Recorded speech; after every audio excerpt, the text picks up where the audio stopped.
We're going to start with wrist. A phase state wrist protocol is a PA wrist, oblique wrist at a 45-degree angle, and a lateral wrist. We also do a scaphoid view, which is the ulnar deviation, after age 10, and at clinical view is a 20-degree angle. You're going to be at 40-inch SID using either an 8x10 cassette or the large plate collimated in to the part. Technical factor examples that you might use, CR would be obviously more than the DR. PA wrist, central ray to mid-carpal area. We use a loose fist, unlike this image here where the patient has their hand flat out. This reduces OID for carpal bones. Collimation, I want you to be more of a rectangle than a square. I tend to keep my light just below the knuckles here and a little bit past wrist bones here. Marker on lateral border. Again, if they have pain on the sides, you would use your arrow here. What am I looking for? I'm looking for the wrist. PA oblique. Again, center mid-carpal area, 45-degree oblique, marker lateral border. Not quite as steep as you think when you go to do this. What can you see on the oblique wrist? You're going to see the trapezium seen in its entirety, and make sure you know where the trapezium is.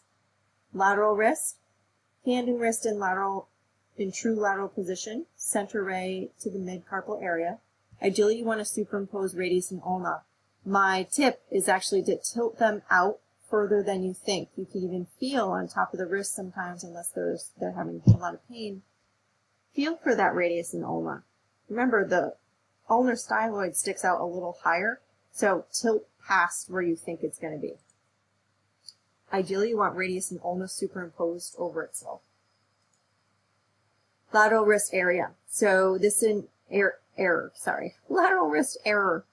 Obviously, the radius and ulna are not superimposed, but which way do you move? Remember, I just told you that the ulnar styloid sticks out further, so this patient needs to be rotated out more. They're under-rotated, so tilt them out. The hand's in true lateral, but remember, for wrist, you want to tilt more than your lateral hand. These are some examples of anatomy. I want you to know the wrist bones in different views. So can you identify the wrist bones in the lateral?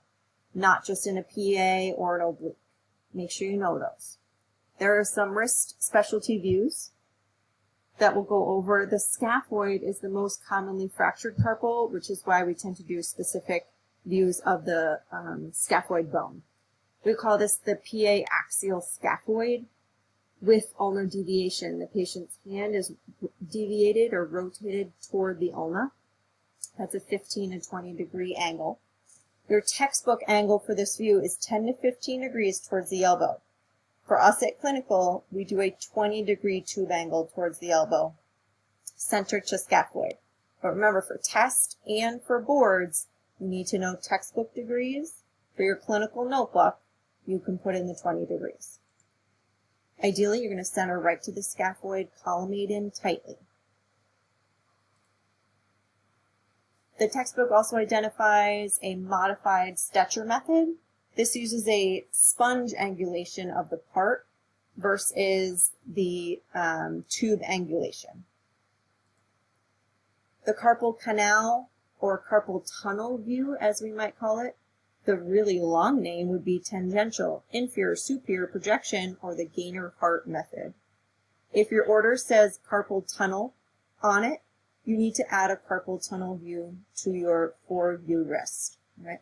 You're going to hyperextend the wrist and help support the fingers. Central ray, 25 to 30 degrees towards the hand. Rotate the hand and wrist 10 degrees toward the radius. And you're going to center 1 inch distal to the base of the third metacarpal. This is to rule out carpal tunnel syndrome. Here's your anatomy, and you need to know this anatomy both for your test and for your national board exam. The carpal bridge is a reverse. This is also a tangential method, but the patient's hand is, the dorsal or posterior aspect is on the imaging plate. There's a 45-degree angle used here. Central ray is 1.5 inches proximal to wrist. This is another example of a possible patient setup. getting the same image. This is what the bridge will look like anatomy-wise. This is just another version of that. The most common wrist fracture of elderly women is a Colles fracture. It's a distal radius fracture, usually when they fall on an outstretched hand with the wrist extended and forearm pointed on the palm of their hand. As you can see here, this sort of crushing injury. It's the most common group with this fracture, elderly women. So Colles fracture for elderly women. Know your carpal bones both in a posterior view and in an anterior view. This is the only way I remember the wrist bones. Some lovers try positions that they can't handle. Scaphoid, lunate, tricutum, pisiform, trapezium, trapezoid, capitate, hamate. That's the lingo that I remember. There's a bunch of mnemonics for carpal bones. There's Steve left the party to take Carol home. Send letter to Peter to tell him to come home. Whatever works for you to remember in order. The carpal bones also have an additional name that you will want to know, except for the pisiform only has one. But scaphoid's navicular, lunate, semilunar, triquetrum is a triangular or cuneiform, so make sure you write those down. Give yourself a little note card on that. This is another way to remember it. If you just remember SLTP, TTCH, which one is distal, which one is proximal. The carpal sulcus or carpal canal here, this makes the canal going through there. Know your joint differences, so CMC joints and then radiocarpal joints.